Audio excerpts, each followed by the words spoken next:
Good morning to you all students. So we will continue with the same chapter, acid, bases and salt.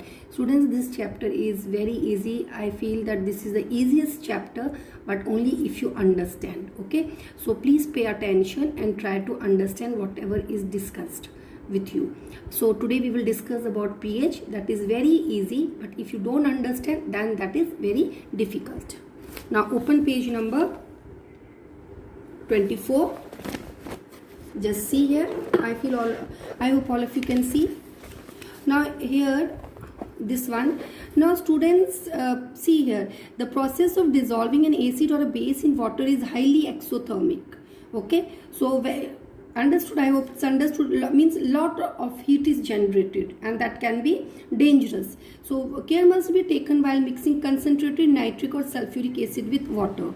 Now students, in order to dilute the acid, okay, water should never be added to acid. Water should never be added in the acid because in that case the reaction is highly exothermic, means lot of heat is generated, okay, and it can cause severe burns and the contents of the beaker can splash out or even the beaker can break. So you should, so not you to never, but the lab attendants, when the acids are diluted, in that case always acid must always be added slowly to water with constant stirring. Okay, is it clear? If water is added to the concentrated acid, the heat generated may cause the mixture to splash out and cause burns. The glass container may also break due to excessive local heating. Is it clear? So look out the warning sign. So these are the, you can see this is the warning sign which you will find in the bottles of acid. You should not touch acids at all. Okay, so one should always add acid in water. Now students, please open page number 23. What happens to an acid or a base in a water solution? Okay, so I will just explain you this activity. In this test tube you take sodium chloride, okay, and here slowly drop wise you add sulfuric acid. Don't add much sulfuric acid, add little, 4-5 drops of sulfuric acid, add in this sodium chloride. Now what will happen? Let us see. Sodium chloride is taken in the test tube and sulfuric acid is added. So you will get salt, okay, you will get salt NaSO4. Now you have to check whether the formula is correct or no. So just check the valencies. Valency of sulfate is 2, valency of sodium is 1. So this is the correct formula of sodium sulfate plus HCl gas is evolved. Okay, this H will combine with this. So this gas is evolved. Now after adding acid in this test tube, just close it with this rubber cork having a hole, and through this hole you pass this tube, delivery tube. Now HCl gas is evolved, so this HCl gas will pass through this delivery tube and you bring dry blue litmus paper close to the delivery tube. Now this is a HCl gas, it is HCl gas, so it is acidic, and so then in that case it should turn blue litmus red. So what you will observe students, that when you will bring this dry blue litmus paper close to this gas or this delivery tube, you will find that the blue litmus will not turn red, because now what is happening here, the HCl gas is evolved and it passes through this blue litmus paper, and in that case it should turn red, but it does not turn red. Can any one of you tell me why the blue litmus does not turn, why dry blue litmus does not turn red on exposing it to HCl gas? You can WhatsApp me the answer. You can also send the voice message because writing may take time. And I want not only 3-4 students to send the answer, all of you should try. No one is seeing you, no one is seeing your answers, and I am not going to tell also. So it doesn't matter, just try. Okay, I will tell you now. Now why it does not turn red? Because I told you that acids are acids only when H positive ions are generated. And how these H positive ions are generated? only in the presence of water. Now this is HCl gas. This HCl gas is passed through dry litmus paper, dry blue litmus paper. So this gas is not dissociated because the paper is dry, water is not there. Is it clear? So here H positive ions are not generated, so that is why the gas is not acidic. Okay, so that is why blue litmus does not turn red. But when you will use wet blue litmus, then this HCl gas will turn that blue litmus into red. Why? Because now HCl gas, water is there in the blue litmus paper, which will dissociate it into H positive ions, and this H positive ions are generated, which will turn blue litmus red. Okay students, and I would like to tell you one more thing students. Suppose this is blue litmus. This is blue litmus paper. Now this is wet blue litmus paper, means it has water also. Understood? Now this HCl gas is passed through this blue litmus. What will happen? Water is there. So this HCl gas in the presence of water will dissociate it into H positive plus Cl negative ions. So here H positive ions are generated or no? And since H positive ions are generated, it turns red. Acids are acids due to the presence of H positive ions, and bases are behaves as bases only when OH negative ions are generated. This I told you in the beginning, when these ions are generated. And acids are acid when H positive ions are generated. If these ions are not generated, if H positive ions are not generated in acids, or if OH negative ions are not generated in base, then they do not behave as, or they do not show their properties. Is it clear to all of you? Okay, so now what happens? So what we were discussing, yes, this is wet blue litmus. So if this is wet blue litmus, means here water is there, okay, and HCl gas will be dissociated into H positive ions. Now pay attention, this H positive ions cannot stay alone. Okay, so here water is present or no? So this H positive ions, it combines with this water and it forms H3O positive ions. H3O to this H and one this H, you will get this, and it is called as hydronium ions. What it is called? Hydronium ions. Now students, if I write now just pay attention, it is, I will write here, this is H3O positive ions. So H positive ions are generated in the solution only, or in the only in the presence of water. So I can say, write H positive aqueous. So it also means H positive, and what is this aqueous? Water. So plus water, it gives you H3O positive ions. Understood or no? Just see this much only. So H positive ions are generated in the solution, means it is generated in the presence of water. Okay, so H positive plus water will give you H3 positive ions. So what I mean to say is this: the acids are acids due to the presence of H positive ions or hydronium ions. H positive ions or hydronium ions. This is one and the same thing, because H positive ions are generated in aqueous solution, in water. So H positive, this is water, H positive plus this water, this H positive ions will combine with water molecules and you will get H3O ions. Suppose this is the wet litmus paper, it has H2O and these are H positive ions generated. So this H positive ions will combine with water, or you can also say H positive ions are generated in water, and what you will get hydronium ions. Okay, so students, just remember, we generally write H positive aqueous, but we never write H3O positive aqueous. This is wrong, because this means H3O plus H2O, which is not possible, because H3O is formed only when this combines with water.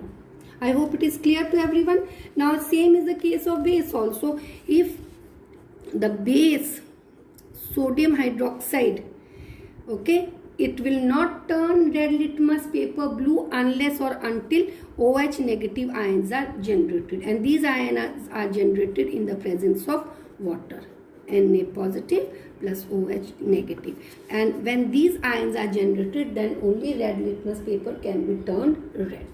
Is it clear, students? I hope it's clear. It should be clear, because this is very important. Important does not mean that this will come in the exam. Important means that whole of the concept or other things which you will study, that is based on this concept.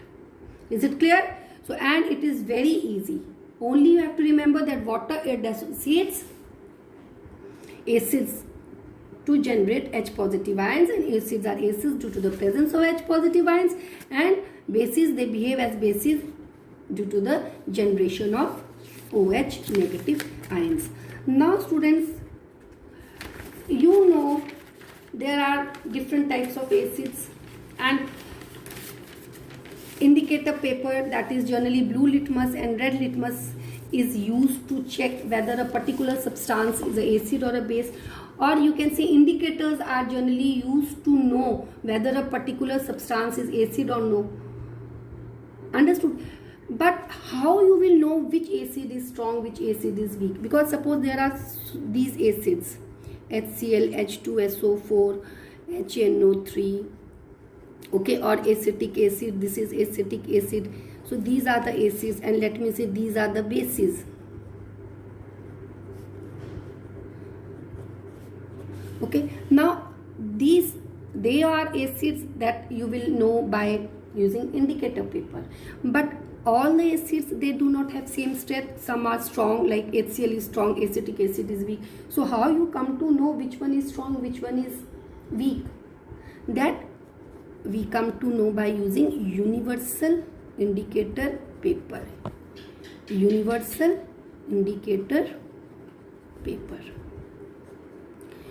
Before discussing about universal indicator paper, I would like to discuss something about pH.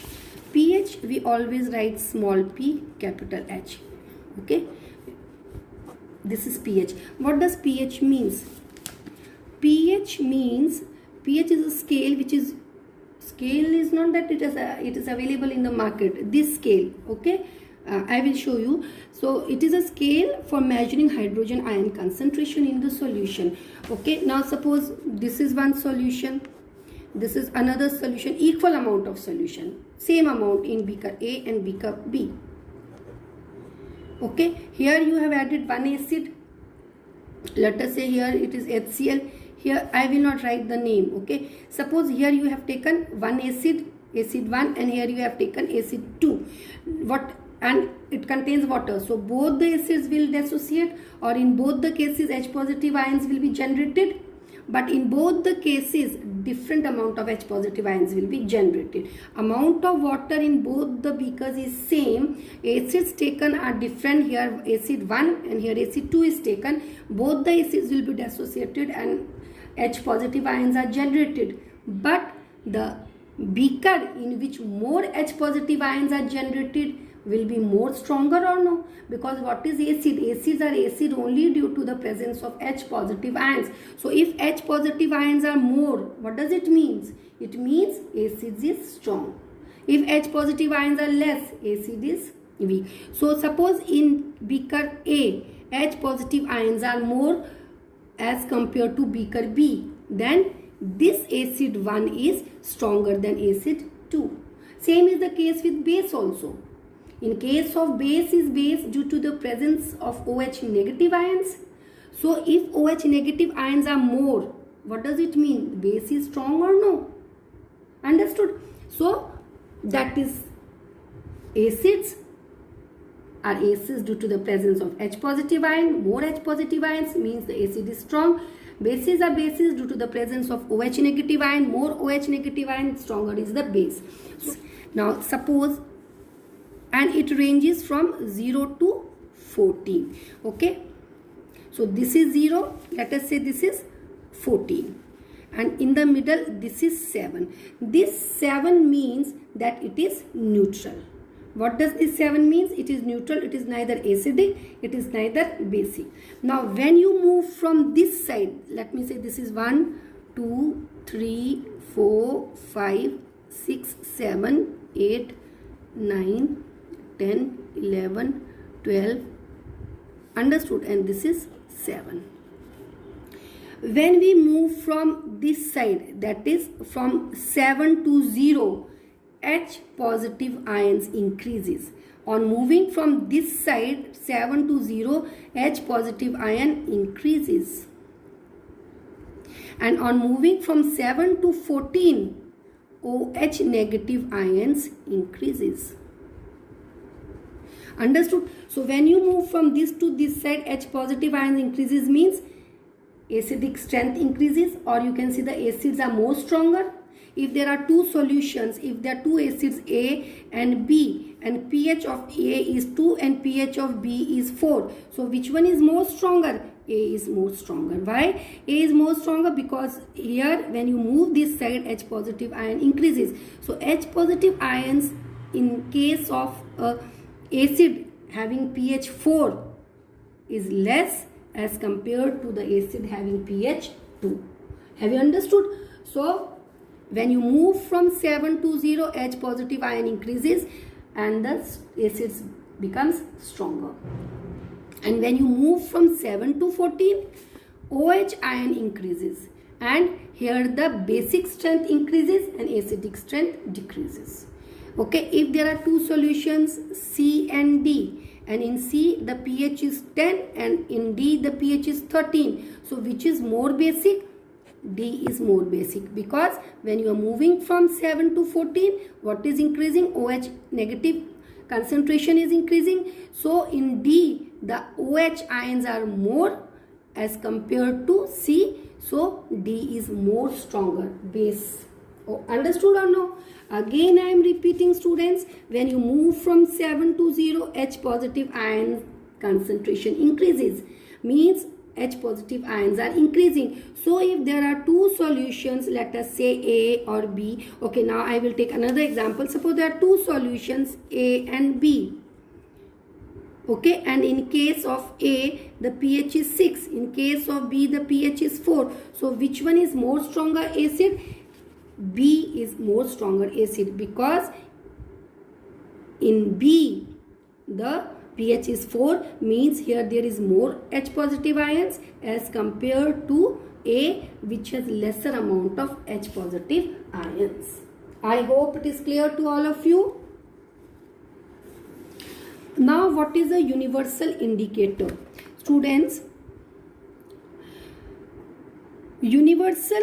now strength of acids can be checked by using universal indicator. Universal indicator is a mixture of several indicators, and it shows different colors at different concentrations of hydrogen ions. So it is a mixture of different dyes or different indicators, and since it is a mixture of different dyes or different indicators, it shows different colors in different acids. In HCl it will show different color. In sulfuric acid it will show different color. Nitric acid it will show different color. In potassium hydroxide it will show different color. Sodium hydroxide it will show different color. So in different solutions of acid and base it shows different color, and by knowing the color and knowing the corresponding pH, we come to know whether it's acid or base. I will show you in this.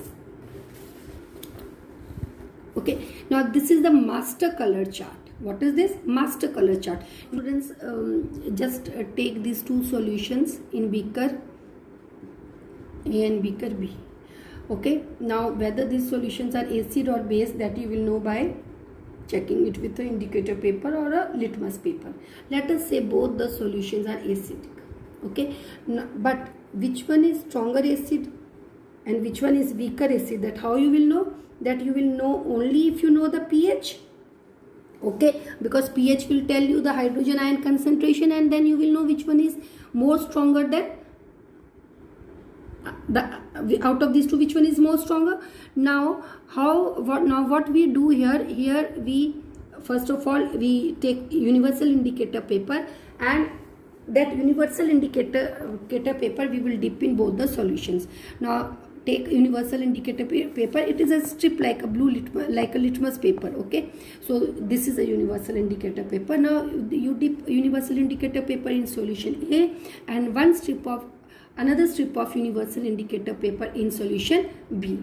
Now different colors will appear on both the strips of universal indicator paper.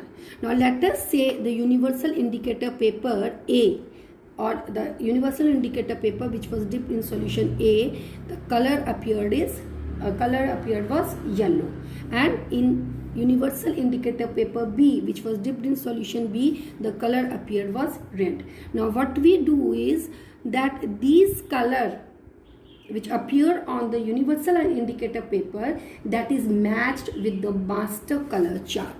This is the master color chart, and in this master color chart the pH corresponding to a different colors is given. Understood? So this yellow color appeared on the universal indicator paper A, and here the pH given is 5.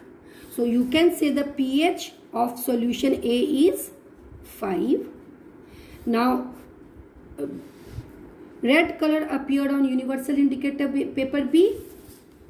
So now students, there are different shades. Okay, so let us say this color appeared on universal indicator paper B, and here the pH given is 3. Corresponding to this color the pH given is 3. So you can say the pH of solution B is 3. Now out of these two, which one will have more hydrogen ion concentration? I told you when we go from 7 to 0, the hydrogen ion concentration increases. So this 3 will have more hydrogen ion concentration. So this will be more stronger. So solution B or acid, this acid B, it is more stronger than acid A. I hope it is clear to all of you. And you can see here also this chart. You can see this is a not chart, pH scale. This is pH scale. So this is neutral. When you go from this to this side, H positive concentration is increasing, H positive ion concentration is increasing, and if H positive ion concentration is increasing, decreasing OH ion concentration, OH negative concentration. And when you move from 7 to 14, you will see that OH ion concentration is increasing, decreasing H positive ion concentration. So when you move from 7 to 0, H positive ion concentration is increasing, means increasing acidic nature. When you move from 7 to 14, OH ion concentration is increasing and H positive concentration is decreasing, means increasing basic nature. Is it clear to all of you? So students, now there are some applications of pH in our daily life. Importance of pH in daily life. This we will do after your exams. So this is in your book. This is the master color chart. Okay. So this picture is not clear. That is why I have shown you the other one. Now you can see here gastric juice. This is the pH. Lemon water. This is the pH. Pure water, 7 is the pH. Milk of magnesia, 10 is the pH. pH in daily life, that we will do after the exams. And please students, revise. If you have any doubt, please clarify your doubts. And have a nice day. Thank you. Please study. All the best for your exams.